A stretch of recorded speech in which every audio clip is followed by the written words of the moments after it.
Adoption de la crypto-monnaie en République centrafricaine, pour qui roule la BEAC? On s'interroge. Pourquoi le FMI et la Banque mondiale s'agitent-ils? C'est encore une autre question.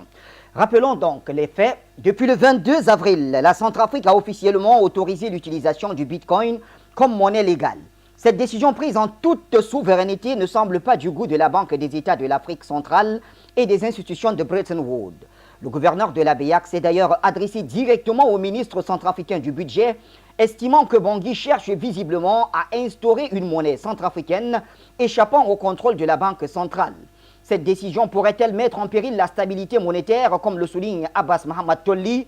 La question est posée. Mais pour les instances régionales, elles ne sont pas seules à réagir, car la Banque mondiale insiste sur l'importance des institutions régionales, que la Banque centrale et le régulateur bancaire soient consultés et restent aux commandes de la politique monétaire est essentiel selon la Banque mondiale. Le FMI de son côté appelle à ne pas voir le Bitcoin comme une panacée et souligne l'importance de bien encadrer l'utilisation du Bitcoin. Comment comprendre l'inquiétude de ces institutions face à une décision qui relève pourtant de la souveraineté d'un État? La BEAC a-t-elle des raisons de s'en inquiéter? Pour qui roule-t-elle? On repose la question. Et bien sûr, on revient dans quelques instants pour apporter des éléments de réponse.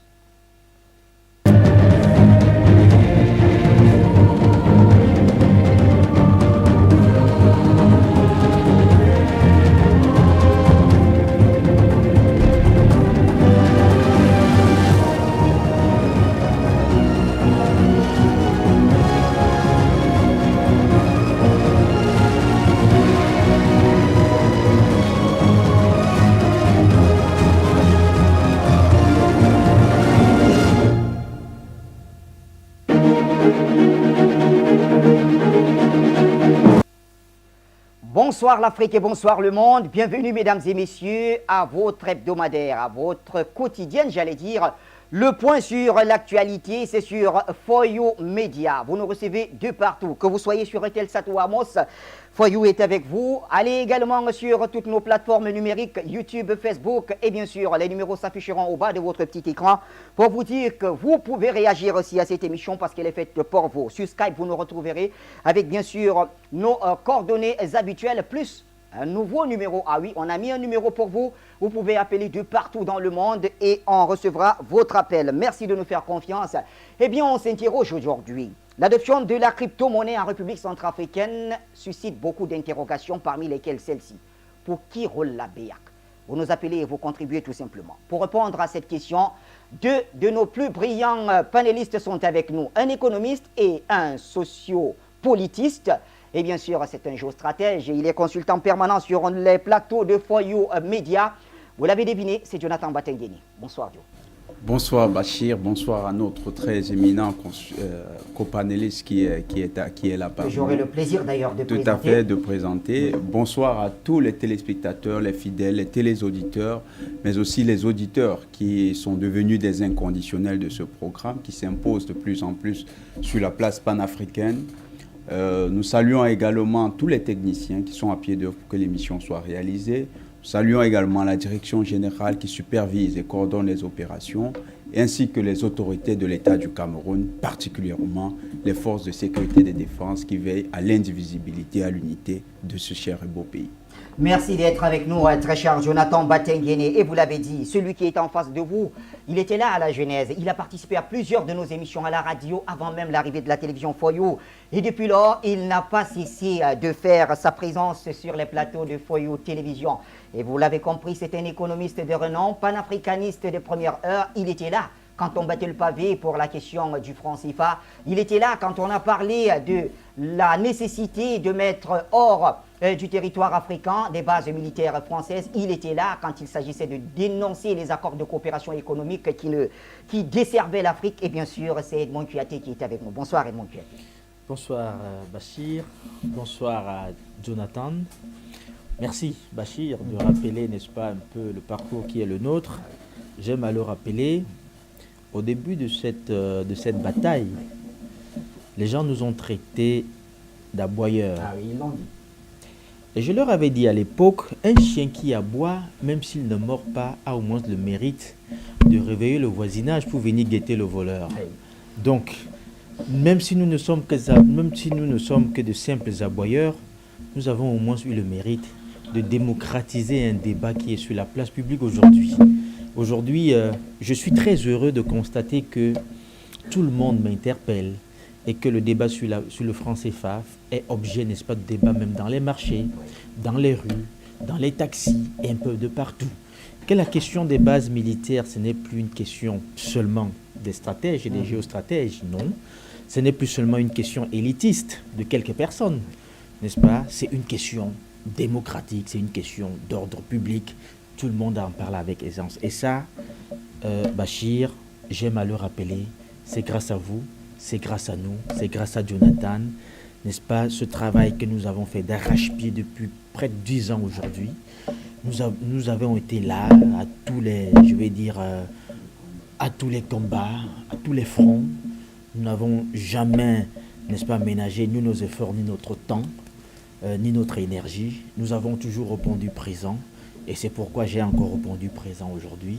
Chaque fois que, n'est-ce pas, le salut de l'Afrique m'interpelle, je répondrai toujours présent. Bonsoir Bachir, bonsoir aux téléspectateurs. Merci Edmond Kouyaté. Le salut de l'Afrique aujourd'hui, il passe par la République centrafricaine sur une question que vous maîtrisez très bien. On y revient. Je voudrais tout d'abord vous permettre à nos téléspectateurs de planter le décor avec cet élément que nous propose Ndedi Foot. Tout est parti de la pression orchestrée par la BEAC, par les bons soins du gouverneur de cette institution financière de l'Afrique centrale, M.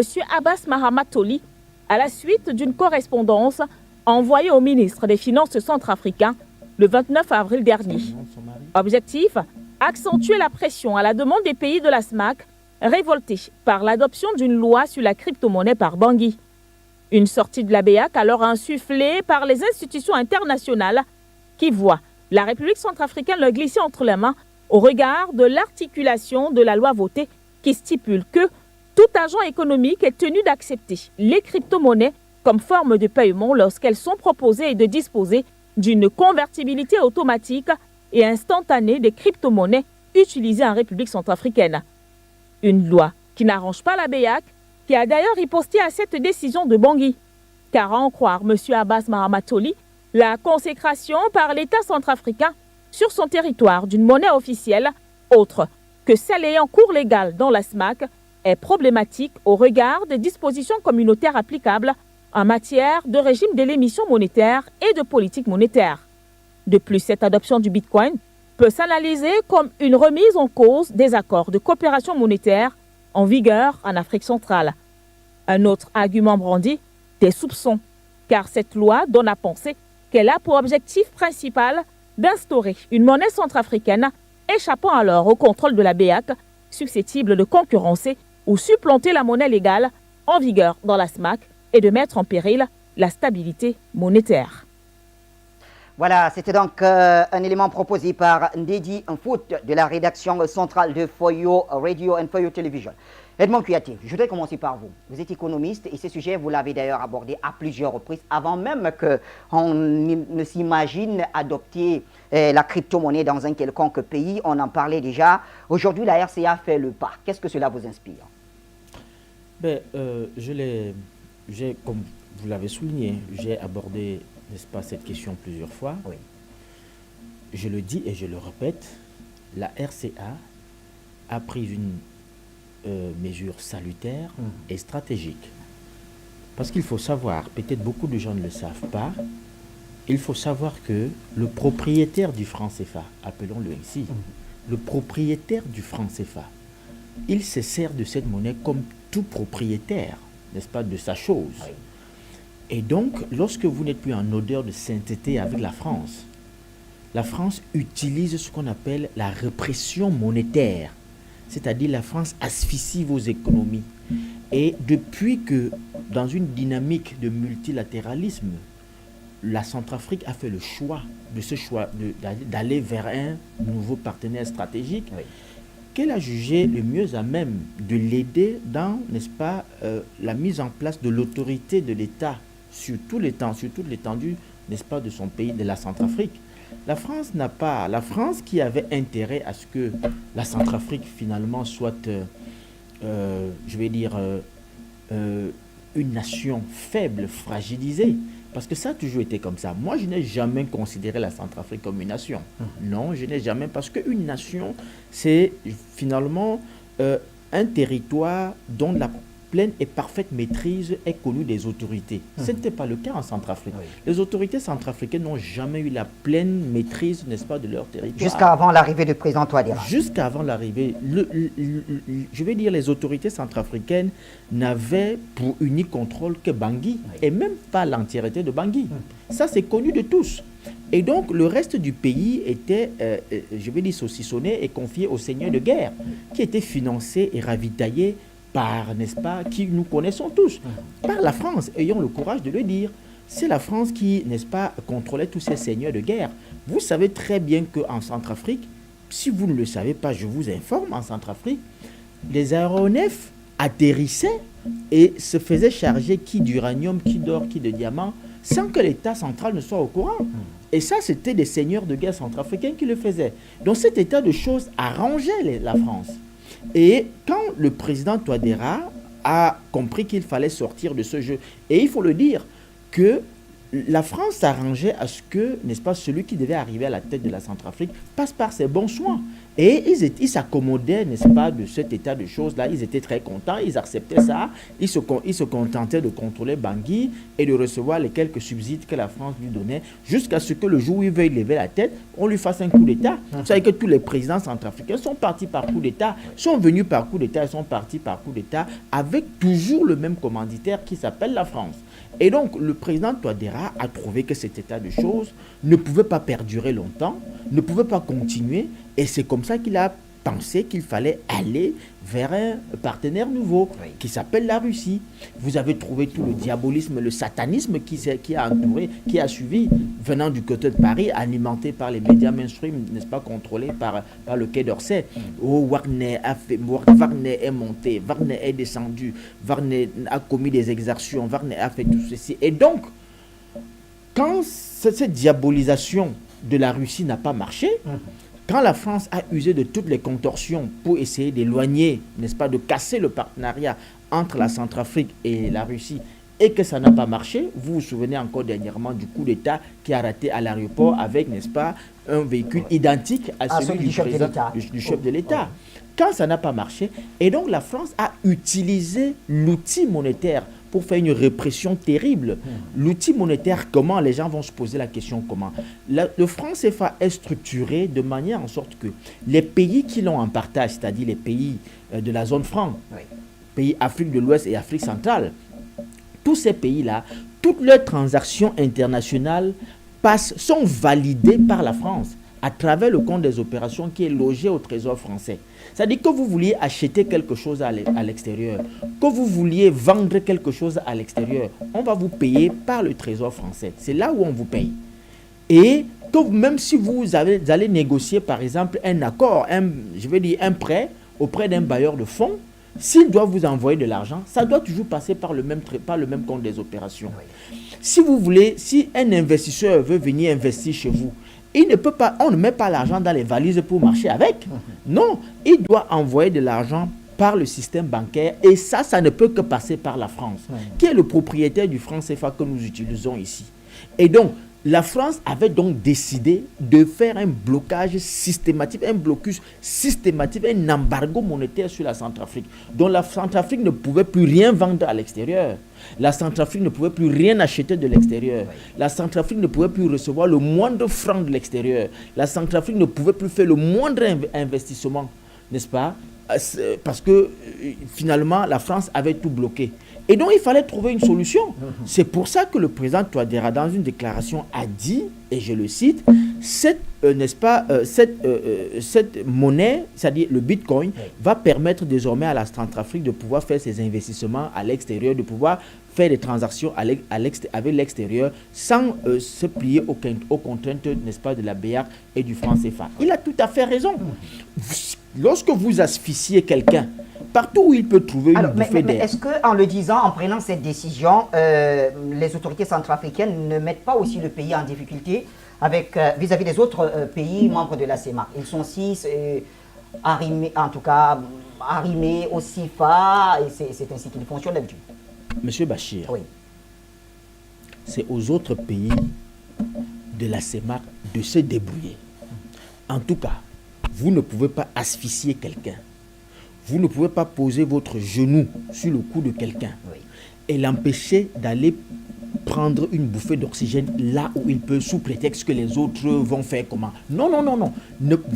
Moi, je ne peux même pas demander aux autorités centrafricaines, n'est-ce pas, de réfléchir ainsi. Alors, mais aujourd'hui, avec la démarche de la BIAC, qui estime tout simplement que la Centrafrique est dans l'illégalité, est-ce que cela ne va pas rendre les choses un peu difficiles? Commençons déjà par nous poser les bonnes questions. Oui. C'est qui la BEAC? La Banque des États de l'Afrique centrale, Mais c'est- celle-là qui regroupe tous les 6 pays, c'est bien ça? Mais c'est un abus de langage d'appeler ça Banque centrale, n'est-ce pas, des États de l'Afrique. C'est un abus de langage. La BEAC n'a jamais été une banque centrale. Quelles sont les missions dévolues à une banque centrale? Une banque centrale doit battre monnaie, Oui. émettre cette monnaie, définir le taux directeur de la monnaie en fonction de, n'est-ce pas, de l'état financier du marché. Oui.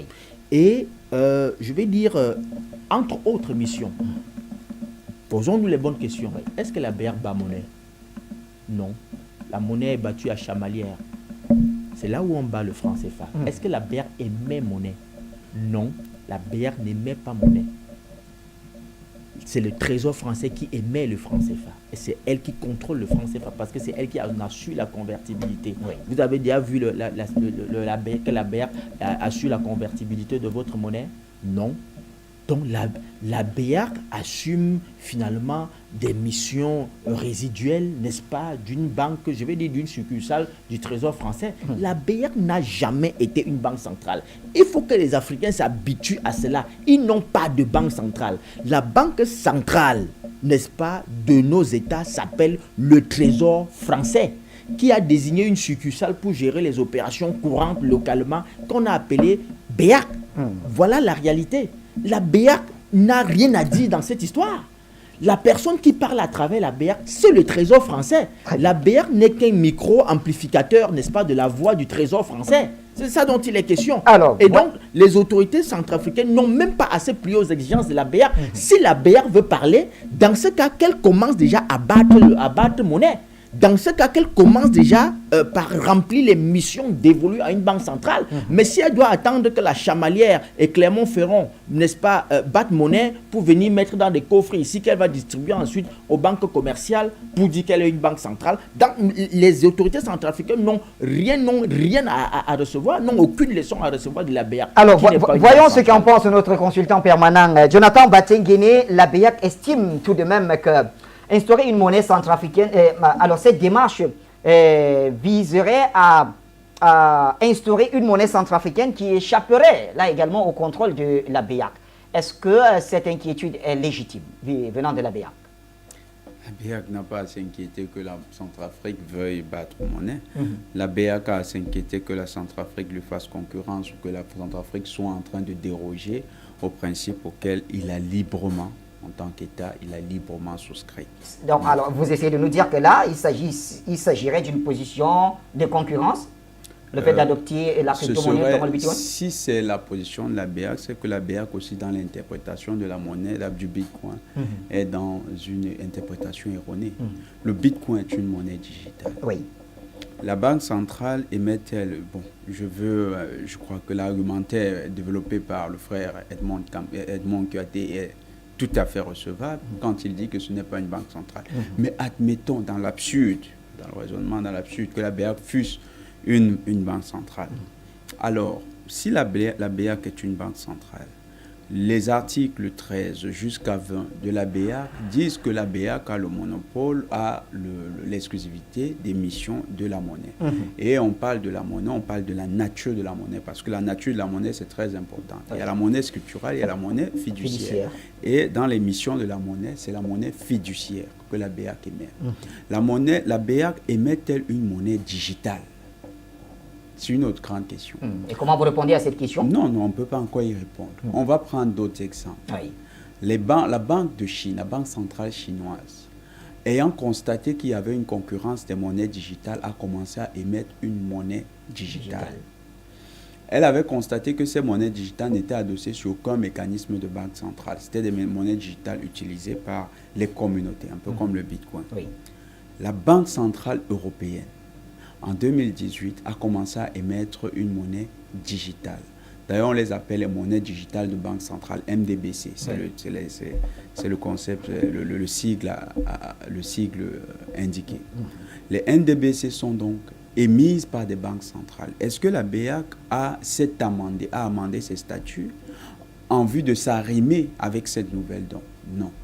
Ça veut dire que la BEAC, en fait, va chercher les problèmes sur un terrain qui est vide juridiquement du point de vue de ses propres statuts. Et je crois que là, la BEAC s'octroie plus de pouvoir qu'elle n'en a.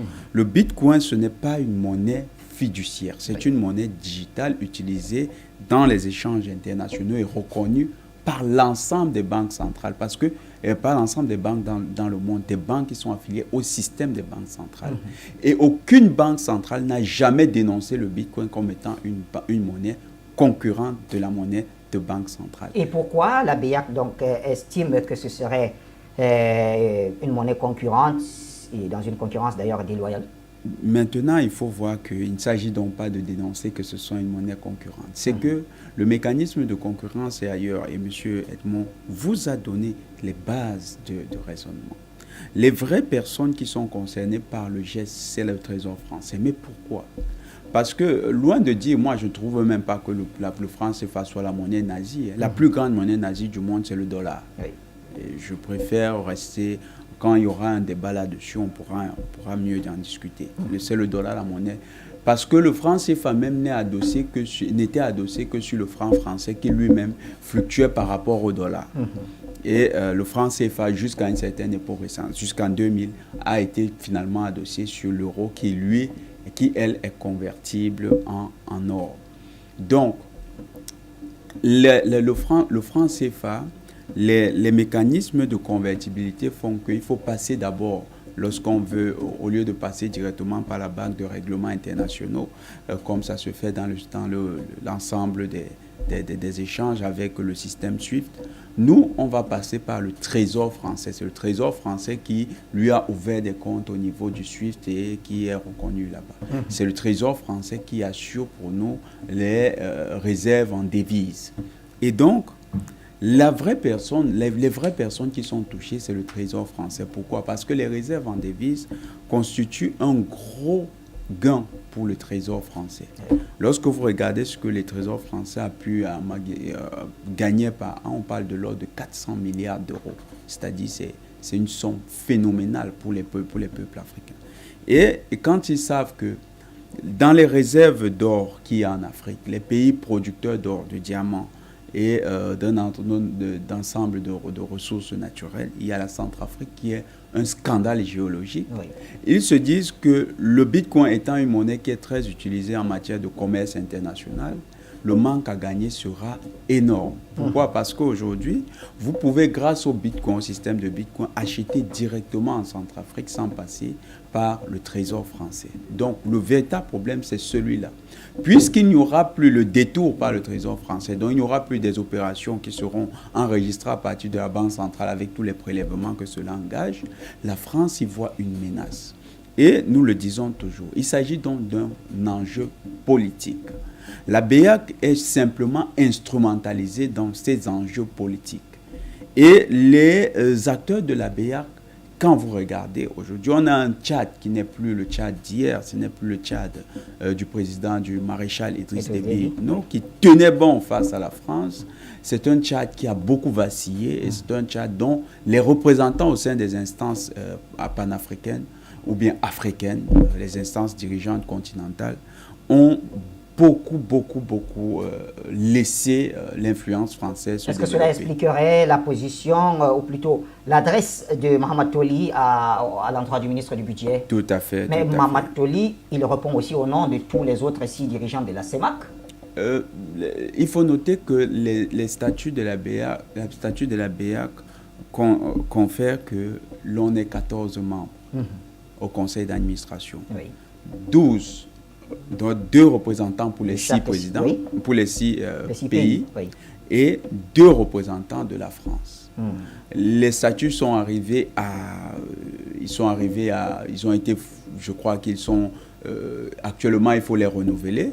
Mais ils n'ont pas été... un peu plus d'un an, mais ça n'a pas été renouvelé. On ne les a pas renouvelés, mais on ne les a pas aussi rendus... On les a pas rendus caducs. Il y a une sorte de reconduction tacite sans qu'il y ait véritablement une reconduction.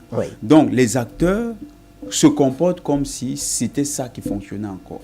Et la France ayant encore la capacité d'accéder, de discuter au conseil d'administration, a la possibilité d'influencer le gouverneur au fin d'avoir des injonctions qui sont données à un pays qui est considéré comme récalcitrant.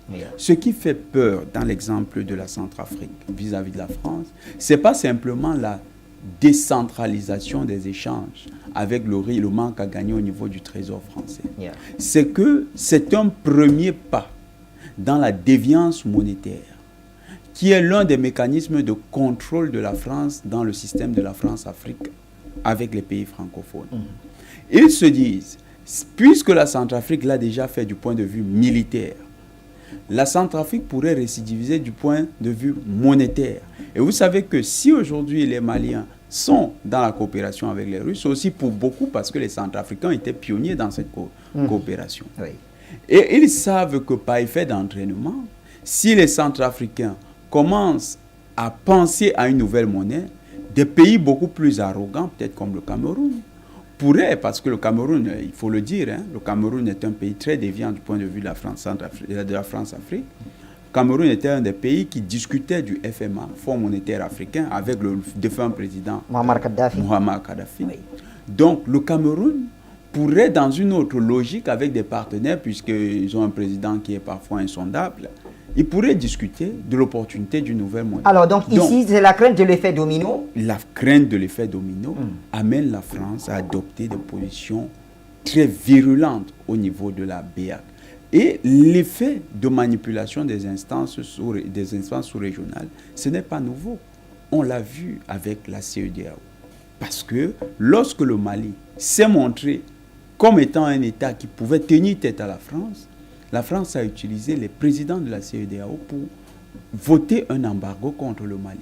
Et en manipulant ainsi la CEDEAO, la France a montré qu'aucune instance sous-régionale n'échappait à son contrôle. Donc, ici, il est question pour la France de reprendre la main sur le dossier centrafricain, du moins du point de vue monétaire, en voulant donner le signal que le cap qui vient d'être pris par la Centrafrique est un cap qui ne sera ni toléré, ni excusé. Merci Jonathan Batengene. Alors, les numéros sont affichés. Je vois déjà Ken qui veut nous dire un mot. Je vois Lamine Diop depuis Genève. Alors, on revient à vous, messieurs. Juste le temps de faire un autre crochet vers notre économiste Edmond Kouyaté. Alors, Edmond Kouyaté, comment on explique finalement le manque de soutien des autres pays de la CEMAC vis-à-vis de la RCA? Ou alors, est-ce que ma question serait un peu hâtive? Oui. D'accord. Oui, elle est hâtive. Oui. Vous savez, on est dans un domaine assez complexe. Oui. La géopolitique, elle est très complexe. J'ai souvent dit aux gens, en matière de géopolitique, ce n'est pas parce que vous soulevez beaucoup de poussière que vous dansez beaucoup. Oui. Il faut faire très attention. Et bien d'ailleurs. En géopolitique, celui qui danse le mieux, c'est celui qui ne soulève même d'ailleurs pas de poussière et qui ne bouge même pas le corps. Faites très attention. Ça veut dire que ça se passe de manière très tacite, de manière très larvée. Vous voyez, on n'a pas besoin de grosses déclarations. On n'a pas besoin... Mais vous verrez que dans les faits, aucun pays ne va se désolidariser de la Centrafrique in fine.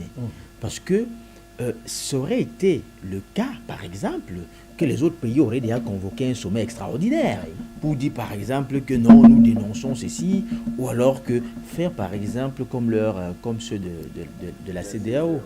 Ils auraient, par exemple, pu convoquer un sommet extraordinaire pour dire, nous mettons la Centrafrique au banc, que nous allons prendre des sanctions. Mais jusqu'ici, personne ne parle. Mais personne n'a dit j'arrête ma coopération avec la Centrafrique du fait de ceci ou de cela. Donc il faut comprendre. Surtout que, comme je l'ai dit, tous sont logés à la même enseigne. In fine, Jonathan l'a signifié, les 75 ans de contrat, n'est-ce pas, du franc CFA, sont arrivés à terme. Et vous avez vu que personne ne s'est empressé de dire je m'en vais signer. Or, les autres accords de coopération qu'on avait avec la France, avant même un an avant que ça ne finisse, les gens couraient pour aller renouveler. Tout à fait. Mais vous avez constaté que depuis, les accords arrivent à terme et personne ne renouvelle plus rien. Il a bien fait de mentionner un pays difficile et complexe comme le Cameroun. Vous avez vu par exemple que l'accord d'assistance technique avec la Sonara est arrivé à terme en 2013. Oui. Plusieurs fois, on a renvoyé ça dans des parapheurs chez le président de la République, président du Cameroun. C'est sorti vierge, comme c'est entré, il n'a pas signé. Jusqu'à ce que, de manière extraordinaire, la Sonara crame, prenne feu, personne n'a trop compris comment. C'est comme ça que ça se passe au Cameroun. Donc il y a plusieurs accords comme ça. Vous avez vu que en pleine guerre russo-ukrainienne, en fait russo-occidentale, parce qu'en réalité c'est une guerre russo-occidentale. Ça a vu que le Cameroun est allé signer quand même un accord de partenariat, un accord de défense avec la Russie. Tout à fait. Alors, vous comprenez quelque chose à ça? Je dis en pleine guerre russo-occidentale. Et la France étant l'un des acteurs de premier plan dans cette guerre. Et c'est avec la France que nous avons, n'est-ce pas, les accords de défense qu'on a refusé de renouveler, ça il faut le dire, parce que le Cameroun a depuis 2010, je crois, décidé n'est-ce pas, de diversifier ses accords de défense finalement. Oui, on a allégé les accords. Vous savez, désormais nos officiers, 2008, il me semble, c'était en 2008, c'était sous Sarkozy, exactement. il me semble. Et le dernier, c'est 2021. Avec deux accords, un accord pour la coopération, la marine, et un autre accord pour le conseil technique. Vous poursuivez. Tout simplement. Oui.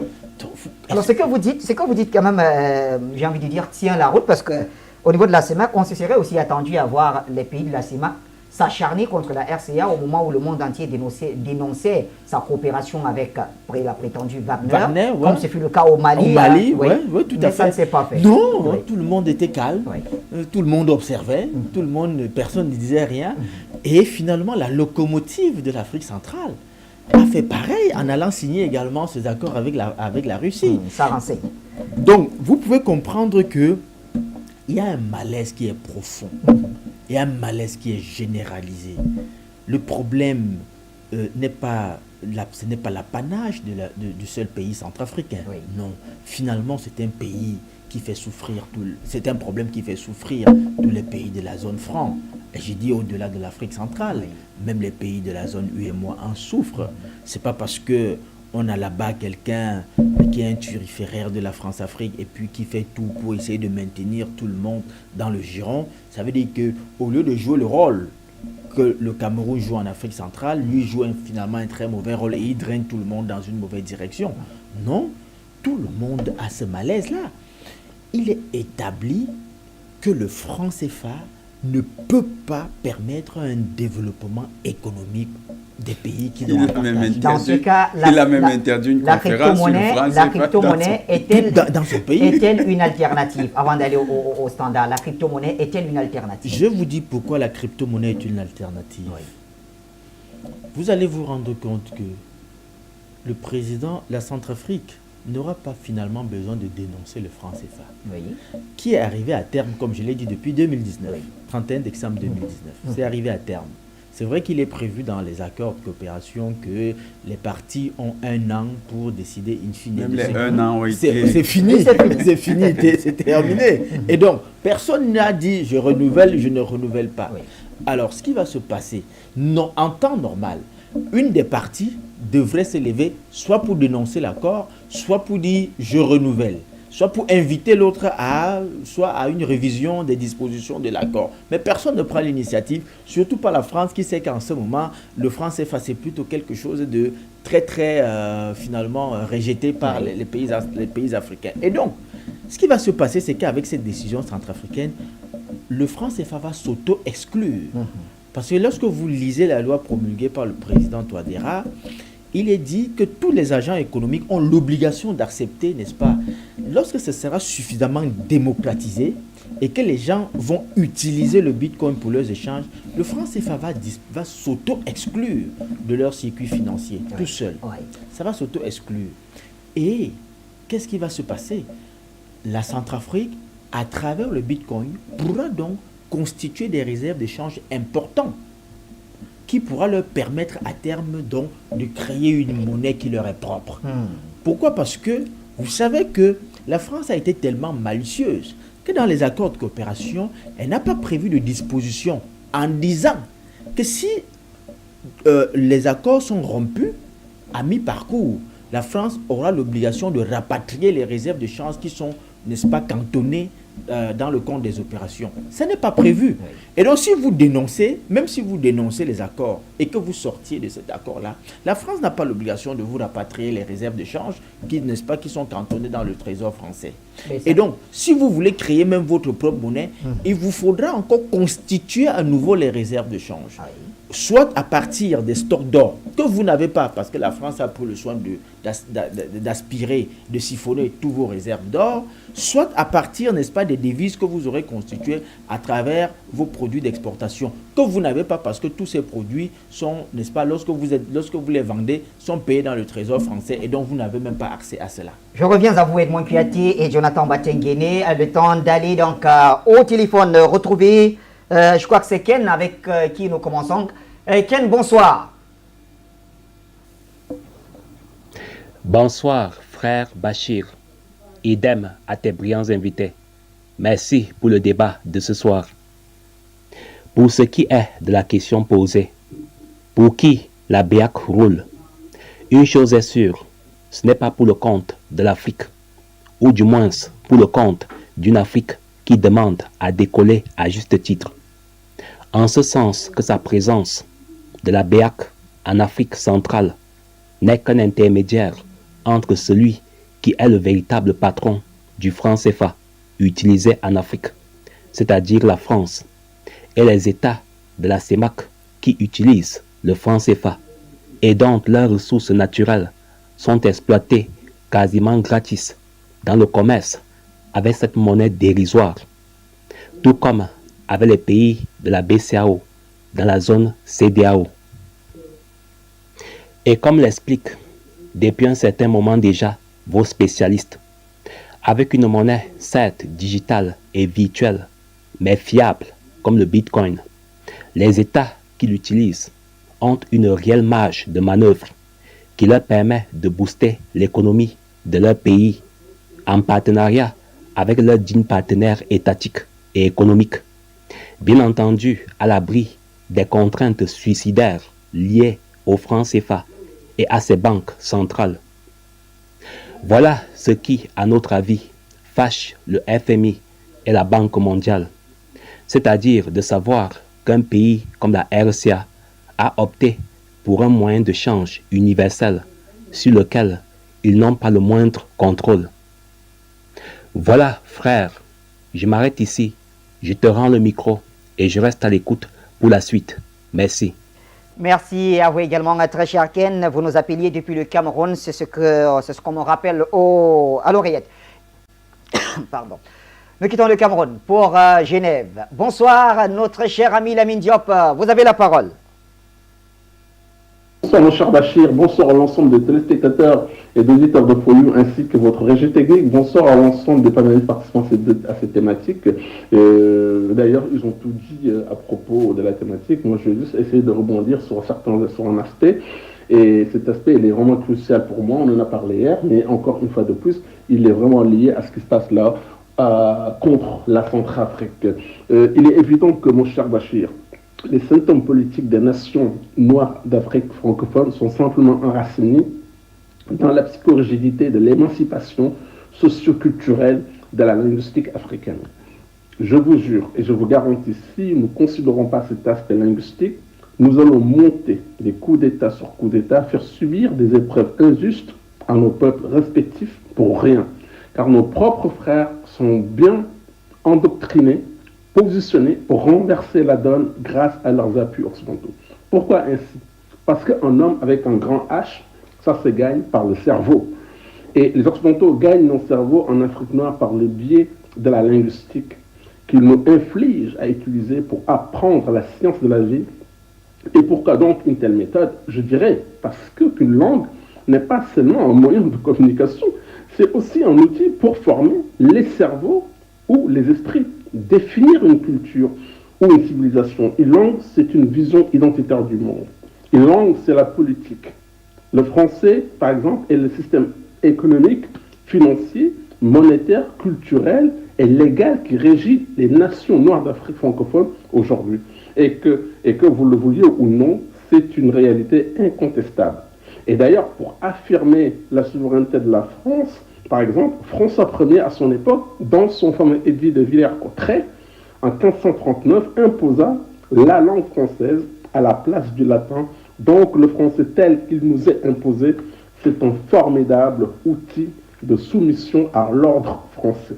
Et c'est ainsi que la France domine culturellement les nations noires d'Afrique francophone et non militairement, comme beaucoup d'entre nous le pensent très souvent, que la France utilise la force militaire envers les nations noires d'Afrique francophone comme dernier recours. Mais attention, elle va l'utiliser comme étant une demande venant des peuples africains respectifs au cas où la barbarie militaire, pour contraindre ceux qui s'opposent à sa domination culturelle, ne fonctionnait pas. Et c'est pour cela que j'aime bien établir cette comparaison entre l'Afrique, l'Europe et l'Asie en tant que vieux continent, ayant plus ou moins la même histoire, sans y inclure le continent américain, car c'est un continent de peuplement, ce qui veut dire un continent façonné par la volonté politique, culturelle, institutionnelle de la main de l'homme occidental. Alors, si nous nous arrêtons sur les trois vieux continents, seuls dans les nations africaines, que vous allez voir le manque de volonté radicale politique à réinventer ou faire naître les langues léguées par nos ancêtres et en faire une langue lue, parlée et écrite de nos pays respectifs en lieu et place du français. Mais malheureusement, la non-considération et le manque de volonté politique de cet aspect linguistique est foncièrement la conséquence et le résultat de la politique catastrophique, instable, antipatriotique, constatée d'ailleurs sur ces thématiques, et régressive des nations africaines. Pourquoi? Parce que, comme énoncé auparavant, sous cette domination culturelle française, les nations noires d'Afrique francophone fabriquent au quotidien et sur le long terme ce que j'appelle une formidable soumission à l'ordre français. Et c'est pour cela qu'en Moldavie, ou encore en Thaïlande, ou encore en Birmanie, voire même en Algérie, etc., ces États et ces sociétés respectives fabriquent des petites tailles, ou moldaves, ou encore algériens, ou encore birmans, dans leur propre ordre culturel. Et naturellement, de génération en génération, leur système politique imbrigue du patriotisme relatif dans la subconscience et dans la conscience de leurs citoyens respectifs. Et à partir de là, mon cher Bachir, la politique et le politique ne peuvent qu'être orientés depuis l'intérieur et non depuis l'extérieur. Et de ce fait, l'identité respective du pays en question associée au patriotisme prend inéluctablement le dessus sur ceux qui doutent, qui renient et qui trahissent, connus sous le nom de la 5e colonne ou encore d'ennemis d'intérieur politique.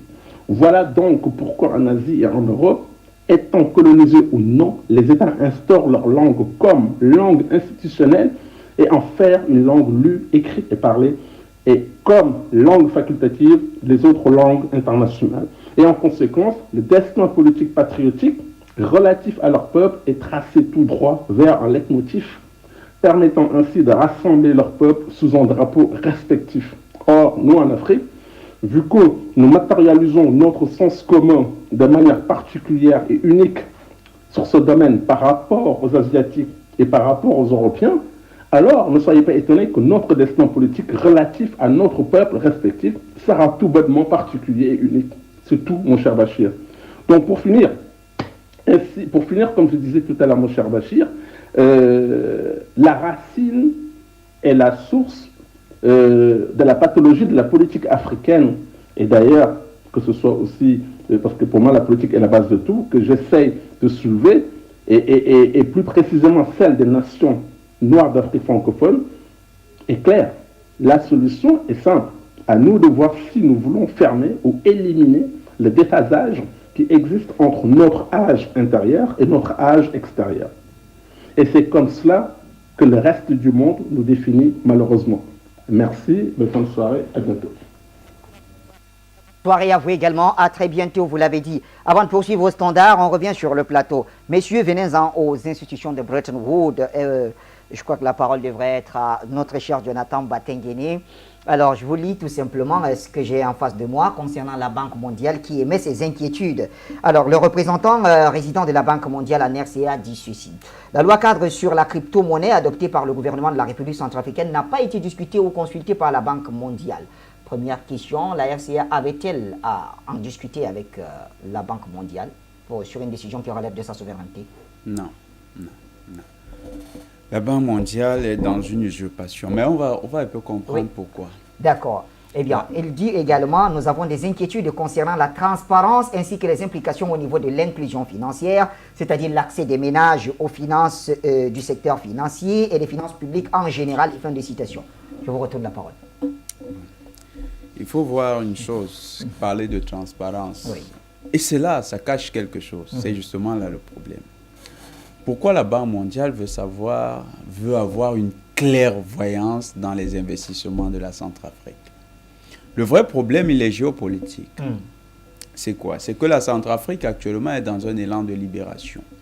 La Centrafrique ne peut pas, du point de vue de la répression financière, ne peut pas, dans le combat qu'il mène avec l'État avec la France, s'engager à combattre avec des armes conventionnelles.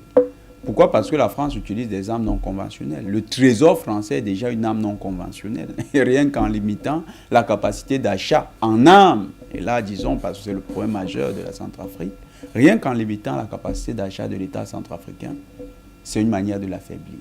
Le deuxième élément qui montre que le Trésor français est une arme non conventionnelle, la Centrafrique ne peut pas attirer de gros investissements sans voir la moitié de ces investissements rester dans le système de change avec les devises. Et donc, devenir moins attractive économiquement, de manière tout à fait simple, avec les mécanismes tout à fait conventionnels du système de change. Vous avez donc ces éléments que l'arme non conventionnelle qu'est le Trésor français peut mobiliser pour déstabiliser la Centrafrique, qui peuvent être contournés avec le système du Bitcoin. C'est vrai.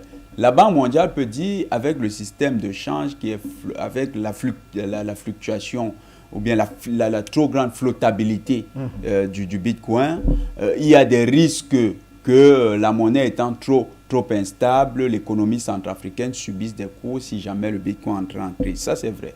Mais l'hypothèse est tellement invraisemblable si on regarde le nombre de souscripteurs, parce que le Bitcoin fonctionne à la confiance. C'est la confiance des souscripteurs qui donne de la valeur au Bitcoin. Plus il y a de souscripteurs, plus il y a la confiance. Et l'environnement actuel international est propice au Bitcoin. Parce que même si le Bitcoin, du fait de l'offensive du rouble ces derniers jours sur le dollar, a perdu un peu de valeur, on parle de 16% ces 10 derniers jours, le Bitcoin est resté quand même au-dessus de 30 000 $, la valeur. C'est-à-dire qu'un seul Bitcoin vaut plus de 20 millions de francs CFA. Un seul Bitcoin. Donc, les Centrafricains, dans cette hypothèse-là, ne peuvent pas craindre que le Bitcoin va s'effondrer du jour au lendemain. La résistance du Bitcoin est d'ailleurs plus élevée que celle du dollar par rapport au rouble. Quand vous regardez les deux mouvements, le rouble et le dollar, il est estimé que bientôt un dollar va valoir 50 roubles. C'est quelque chose qui est inédit depuis 1999. Donc, si on reste dans cette hypothèse, non, les Centrafricains ont fait un bon choix. Côté transparence, il s'agit simplement de vouloir contrôler et garder le contrôle, et là il faut voir bien la mainmise de la France sur les investissements futurs de la Centrafrique et les investissements futurs en Centrafrique. Alors, est-ce que c'est une simple coïncidence que cela arrive, j'allais dire, cette position de la Banque mondiale arrive au moment où elle menace aussi la RCA, elle conditionne, j'allais dire, son appui budgétaire, notamment en ce qui concerne le secteur sécuritaire, elle exige un peu plus de transparence. C'est là le grand problème. Alors, c'est une communication qui se fait le même jour, alors. C'est le grand problème. En fait, ce que nous soupçonnions, c'est effectivement ça. Il s'agit des investissements militaires de la Centrafrique qui inquiètent. Pourquoi? Parce que maintenant, la Centrafrique peut commercer directement les matières premières contre l'achat de systèmes de défense très avancés. Et ça inquiète parce que le vrai enjeu, c'est quoi? Le enjeu de souveraineté est d'abord un enjeu sécuritaire. Et dans la perspective où la Centrafrique veut garantir sa souveraineté, elle doit se doter d'une armée puissante avec des moyens de dernière génération.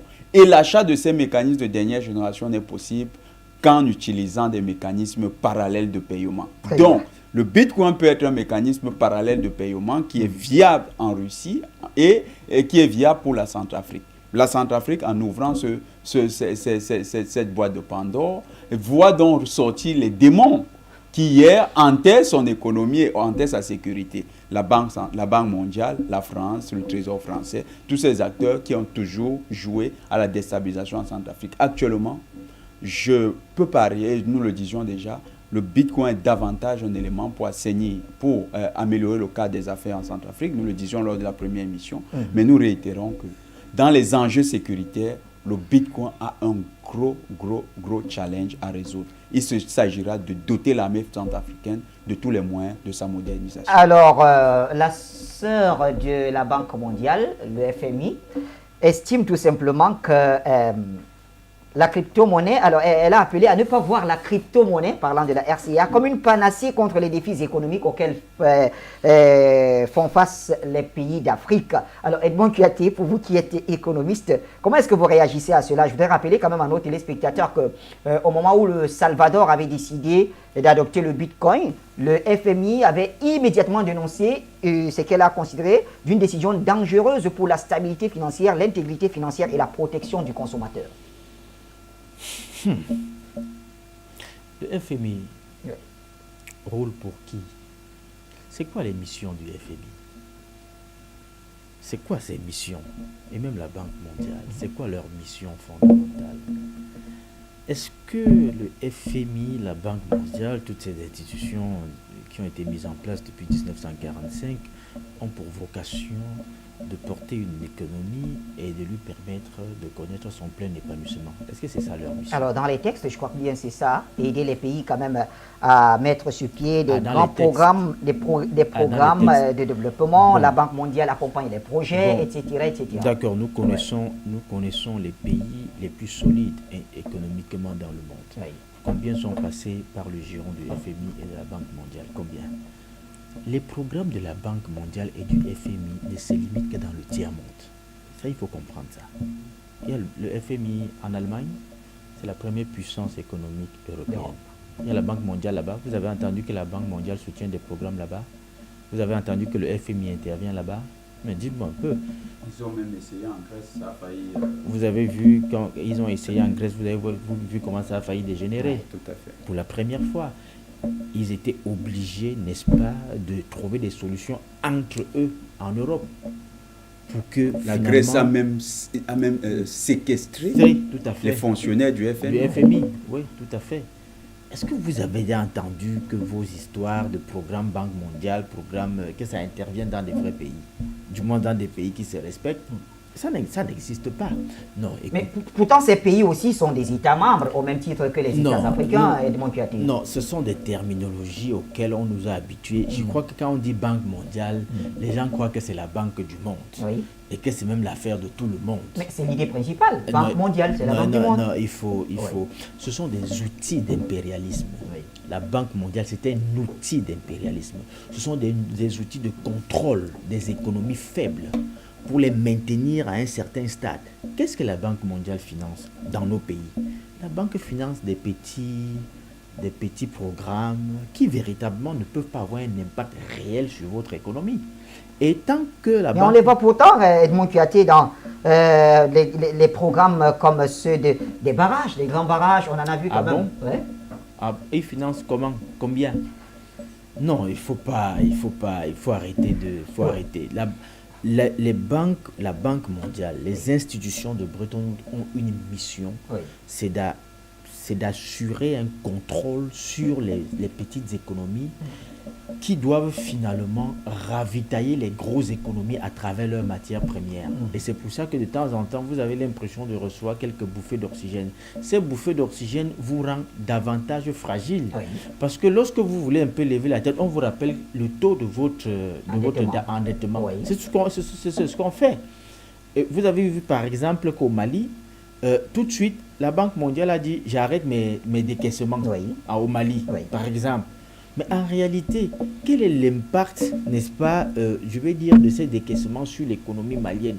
Non, mais non, nous sommes au Cameroun. Nous sommes avec la Banque mondiale depuis 60 ans, du moins depuis que nous sommes libres. Oui. Quel est l'impact de la Banque mondiale sur nos économies? Vous pouvez me dire, ça nous apporte quoi? Alors, si l'économiste que vous êtes s'interroge, c'est pas moi qui aurai des réponses. La réalité, c'est qu'il faut sortir de ces choses-là. Il faut sortir de ces enchaînements-là. Ce sont des chaînes. Alors, aujourd'hui, dans le cas centrafricain, la démarche du président Touadéra vise-t-elle assez de faire de ces chaînes? Je veux dire, notamment en ce qui concerne le FMI c'est de et la Banque ça mondiale. dont il est question. Oui. Il faut sortir de ces chaînes-là. Mais C'est ça- pour ça que tout le monde s'inquiète. En fait, la Banque Mais mondiale... est-ce qu'il y a du temps? Est-ce que le président Touadéra aura du temps pour En revenir Bitcoin, on ne prend pas de crédit, on achète On directement, achète tout simplement. avec du cash. Oui. Alors, est-ce qu'il aura le temps d'implémenter, ou plutôt de rendre réels tous les projets qu'il avait pour la RCA? On lui souhaite. Tu sais, Je vais quelqu'un rappeler quand disait... même que nous sommes à la 2e année de son second mandat. Warren Buffett, Oui, que je n'aime pas trop citer, oui. mais de temps en temps, quand ils disent quelque chose qui a un sens, je peux On reprendre. accepte et on continue. Warren Buffett disait, à quoi mesure-t-on la grandeur d'un homme? Ce n'est ni par ses prouesses intellectuelles, ni n'est pas ses avoirs financiers, ni par autre chose que par... C'est-à-dire, il disait que la grandeur d'un homme se mesure par la force qu'il a à susciter des idées novatrices dans l'esprit de ses contemporains et la persistance de ces idées longtemps après lui. Oui. Je souhaite justement que le président Touadéra ait cette capacité, n'est-ce pas, à mettre en place un système qui va finalement survivre, n'est-ce pas, après lui, qui va lui survivre justement. C'est-à-dire qu'il soit capable d'inoculer son esprit autour de lui et aux autres centrafricains qui vont reprendre le flambeau même s'il n'est plus là. Moi, je ne crois pas à l'homme providentiel. Oui, oui. Je ne crois pas à l'homme, parce que pour être providentiel, il faut être éternel. Il faudrait que vous soyez capable, n'est-ce pas, d'être là toujours. Et aucun homme n'est là toujours. C'est pour ça que nous demandons aux hommes d'être capables de transmettre finalement ce qu'ils ont. Que ce ne soit pas comme nous... Vous savez, vous voyez par exemple aujourd'hui, nous pleurons les Sankara tous les jours. Oui. Il est mort en 87. Si au lieu du traître qui a repris après lui, si un autre sankariste avait repris le flambeau, je crois que nous pleurerions moins.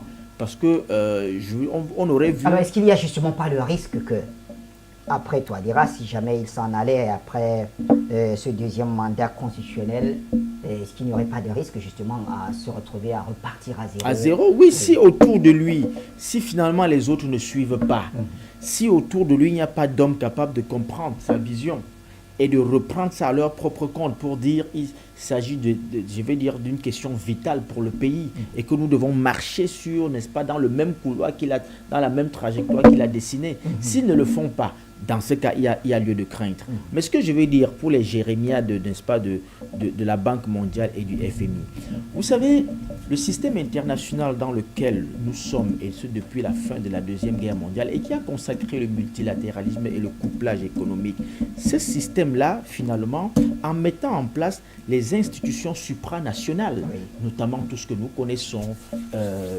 jusqu'au plus grand, qui est l'ONU, et le Conseil de sécurité, ils ont quand même prévu dans la charte que chaque nation repose sur un pilier, sur un pilier à 3 pieds, n'est-ce pas, qui définit ce qu'on appelle l'angle, n'est-ce pas, le triangle de souveraineté. Oui. C'était la diplomatie, c'était la monnaie et c'était la défense. Voilà les trois piliers qui finalement fondent le triangle de souveraineté d'une nation. Et on a prévu dans la charte de ces nations-là, de ces organisations supranationales, on a prévu que, n'est-ce pas, finalement, personne, aucune organisation ni aucun autre pays ne peut prendre des décisions qui influent sur ces 3 piliers-là dans une nation. La diplomatie, chaque pays est libre de définir son angle diplomatique et ses orientations diplomatiques. C'est-à-dire, vous êtes libre de dire, je peux traiter avec tel ou de ne pas traiter avec tel. Oui. Vous êtes libre de dire, je vais avoir des accords diplomatiques, personne ne peut vous forcer. Et aucune loi supranationale ne peut vous contraindre à le faire. Et vous êtes libre de l'orientation de votre défense, du moins interne, parce que la défense, c'est pour la sauvegarde, n'est-ce pas, de l'intégrité territoriale d'une nation. Vous êtes libre de la structurer comme vous voulez. Ensuite, maintenant, vient la monnaie. Vous êtes également libre de votre monnaie. Et donc, si aujourd'hui, on ne peut pas permettre à la Centrafrique de bénéficier finalement de jouir pleinement de sa souveraineté et de décider de ses orientations monétaires et économiques, c'est qu'il y a problème. Très bien. Donc moi, il faudrait dire au FMI et à la Banque mondiale de rester un peu tranquille, de s'agiter moins et de laisser la Centrafrique. En tout cas, je peux vous assurer que FMI, Banque mondiale, tous suivent Foyo Média et surtout quand on parle d'un sujet aussi important que celui-ci. Prenons un dernier appel, messieurs, et je reviens à vous pour, pourquoi pas, les dernières interventions avant de rendre l'antenne. Eh bien, c'est Jean Sakpono qui nous appelle. Il est aux États-Unis d'Amérique. Bonsoir, Jean Sakpono. Et bonsoir Foyo Média. Bonsoir Bassi, bonsoir à vos invités, bonsoir aux techniciens. Alors Bassi, concernant le sujet d'aujourd'hui, pour qui la BEAC roule, oui, vous devez le savoir, qu'en Afrique, ces soi-disant économistes qui occupent les postes ces postes de soi-disant économie au niveau de la banque, c'est des gens qui appartiennent à un club. Et c'est des gens qui appartiennent à des clubs maçonniques. Les vrais économistes, non. Mais ceux-là que vous voyez et qui défendent de telles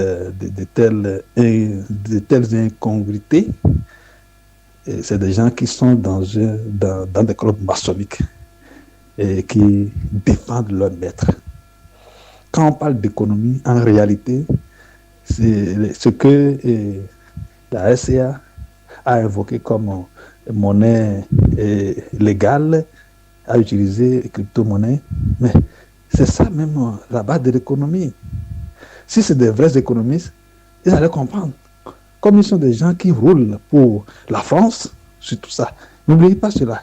La France et les Rothschild, alors ils doivent refuser. Parce qu'on a fait pression sur eux.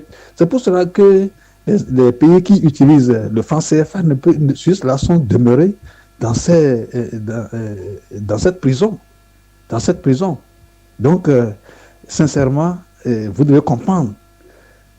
On pensait que le Cameroun allait sortir brillamment de franc CFA, mais tout est fait aujourd'hui jusqu'à ce que les gens sont toujours maintenus au statu quo.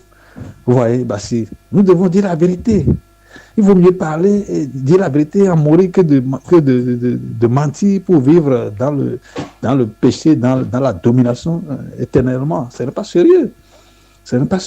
Donc voilà, ils doivent, ceux-là qui sont à la BEAC, doivent prendre conscience que cette domination doit cesser et qu'ils vont penser à eux-mêmes, à être vraiment indépendants de ces Rothschild et ces consorts. Merci Bassi, c'est mon point de vue. Que Dieu vous bénisse, nous sommes en guerre et nous avons la victoire.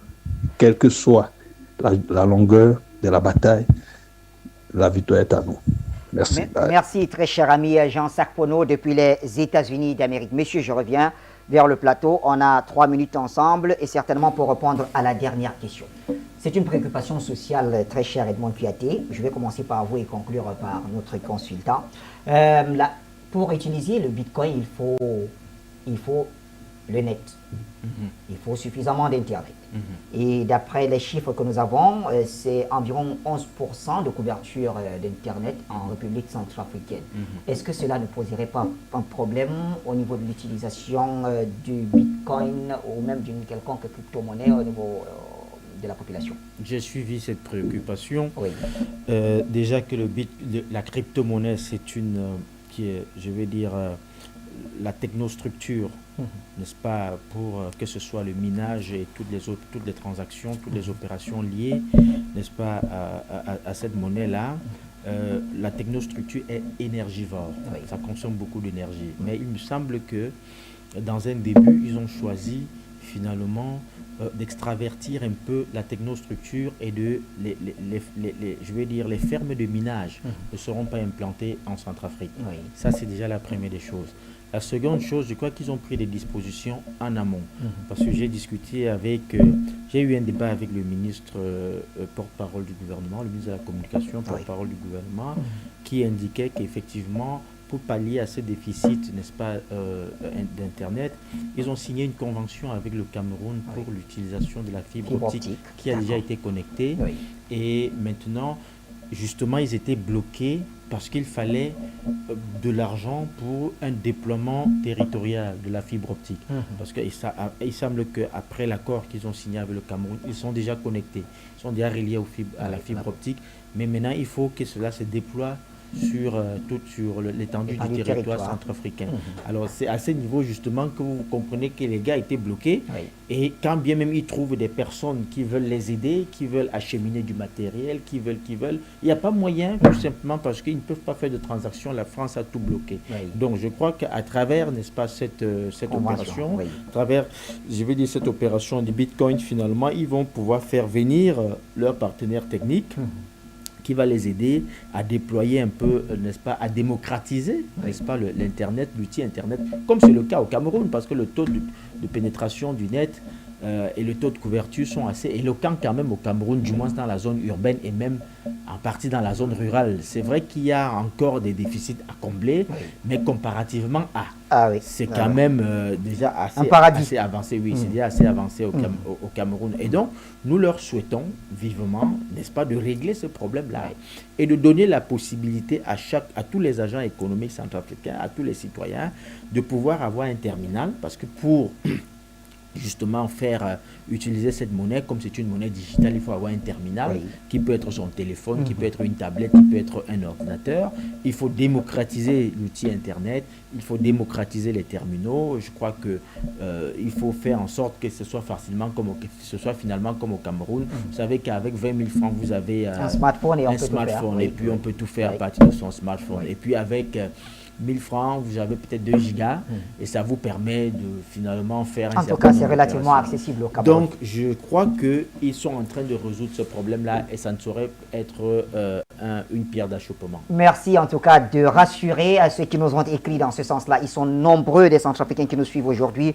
Je vois beaucoup de nouveaux noms parmi nos téléspectateurs habituels que je découvre en tout cas. C'est très beau à voir. Alors, Jonathan Batengeni, avec vous, on referme cette édition. Tout à fait. Nous disions déjà dans la première phase que la Centrafrique avait un projet derrière. Et ça nous rassure de voir qu'il y a effectivement un projet. Ils sont en train de le finaliser grâce au Bitcoin. C'est ce qui était escompté. Parce que là, ils vont acheter directement les éléments sans passer par la Banque centrale. Les investisseurs vont venir directement en Centrafrique. Je puis vous garantir que je reste optimiste. Comme la fois dernière, la Centrafrique se dote au moins sur 10 ans d'une capacité vraiment phénoménale, alors là exponentielle, de développement. Le président centrafricain étant actuellement en Corée du Sud, vous verrez que avec cette signature, le Bitcoin, il a ouvert un large engrenage. La Centrafrique va se développer de manière phénoménale. C'est ce que nous pressentions et c'est ce que nous pressentons pour la Centrafrique. Il y a tout un grand chantier qui est déjà ouvert. Bravo au président Touadéra, bravo aux membres du gouvernement, bravo à tous ces conseillers qui lui ont donné cette magnifique idée. Vivement que les peuples de la CEMAC s'y mettent, mais je vais dire quelque chose. Puisque, et je me dis que ça doit être quelque chose qui a été quand même pensé avec ces pairs de la CEMAC. Parce qu'on se pose bien une question. Si la BEAC venait à soulever le dossier centrafricain et que le dossier centrafricain venait à mettre sur la table le fait que les accords avec la BEAC sont eux-mêmes déjà caducs, vous imaginez ce que ça ferait? Peut-être que là, c'est le gros piège aussi à la BEAC en tout cas, pour la sortie véritable nous du franc CFA espérons en que Afrique centrale. c'est une stratégie, comme le disait, en tout cas, je n'ai pas envie de plagier quelqu'un, mais quand déjà la RCA prend cette décision, c'est qu'elle sait qu'elle est en danger. Et comme elle sait qu'elle est en danger, elle n'est plus en danger. C'est Elle de a ça déjà qu'il des s'agit. stratégies. C'est un clin d'œil à Rigobert Song du Cameroun. Merci à vous, messieurs, pour avoir participé brillamment à cette autre édition. Un grand merci à toute l'équipe technique, l'équipe de production, avec qui nous avons travaillé dans la préparation et la production de cette autre édition. On se retrouve demain à la même heure pour le même programme, Inch'Allah. Bonne suite des programmes sur Foyo Media.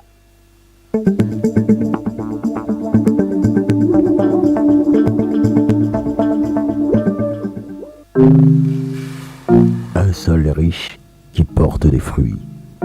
Une population rurale, dynamique et entreprenante. Un potentiel de production agricole considérable à développer et orienter vers la qualité. D'où la nécessité d'encourager le développement de la production locale sur l'ensemble du territoire national. C'est dans ce sens qu'en 2017, dans le but de valoriser l'agriculture locale, le groupe SABC crée la compagnie fermière camerounaise qui aidera à stabiliser la production locale en servant de poumon agricole du pays. La compagnie fermière camerounaise a pour mission d'encourager le développement de la production du maïs, de contribuer au développement de l'élevage, d'apporter de nouveaux débouchés aux producteurs dans un cadre transparent et sécurisé, de développer des outils et des techniques de production modernes participant au transfert de technologies. La compagnie fermière camerounaise s'étend sur une superficie de 30 hectares repartis en 2 sites. Le premier est la ferme de Mondjoc, qui est située sur une zone non cultivée, un terrain de 20 hectares sélectionné pour l'installation des fermes parentales. Le second site est situé à Bankomo. Il comprend un couvoir et une usine de transformation de maïs. La compagnie fermière camerounaise propose une agriculture à l'écoute des populations, des solutions inédites qui répondent aux besoins des agriculteurs modernes.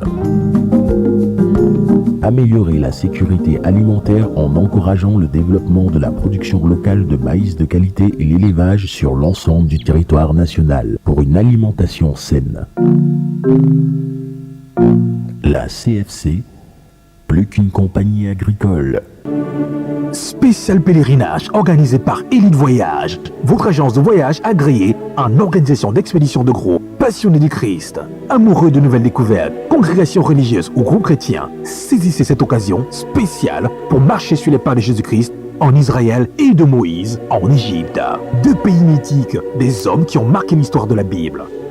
Du 5 au 15 juillet 2022, participez au voyage d'Israël et de l'Égypte. Visitez les lieux uniques au monde tels que Bethléem, les monts des Oliviers, Golgotha, la piscine de Bethesda, Nazareth, Jérusalem, Canaan, le mur des Lamentations, Sodome et Gomorrhe et bien d'autres sites en Israël. En Égypte, le mont Sina, la mer Rouge, le village qui a accueilli la famille sainte. À 2 300 000 francs CFA, ce montant vous donne droit aux 2 visas Israël et Égypte, l'hébergement en Israël dans des hôtels 4 étoiles, en Égypte dans un hôtel 5 étoiles au bord du Nil, 3 repas par jour, visite guidée et transport dans tous les sites. Inscrivez-vous dès maintenant à une agence Elite Voyage de Douala, à Bali, face SGC et Bissek, ou de Yaoundé à Vieux-Panier, en appelant aussi le numéro ci-dessous.